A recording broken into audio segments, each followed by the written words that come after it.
I like biographies in general. Biographies, I think, are really, really interesting read. What do you learn from them?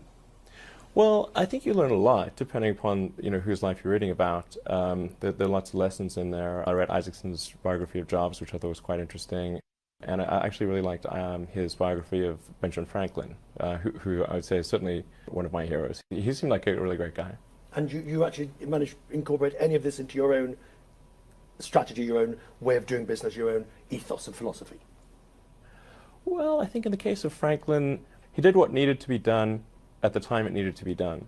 So, he was in different fields, and he sort of thought about, okay, what's the important thing that needs to be accomplished right now, and then worked on that. Are you an online, on tablet, a Kindle, or a crinkle of the paper? There is something romantic about traditional books, of course, but I find since I'm traveling so much that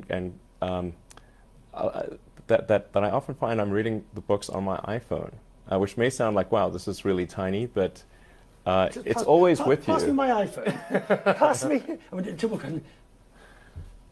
You're not reading the Howard Hughes book on your iPhone. Yes, I am. Yeah. You're reading a Howard Hughes book on something the size of this. Yes. it's small, but it works.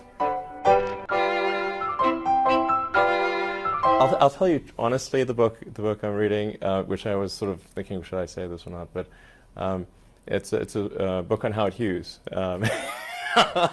which maybe a cautionary tale. I mean, he's sort of an interesting fellow. Definitely want to make sure I don't grow my fingernails too long and start peeing in jars. But you beat me to the line. I was just about to Right. say, why Howard Hughes? What is it about him that you found interesting? I've just been meaning to read a book about him for ages, and I haven't. And so I'm broadly aware of his sort of the things he's done. And I saw the movie The Aviator, and and a few other things.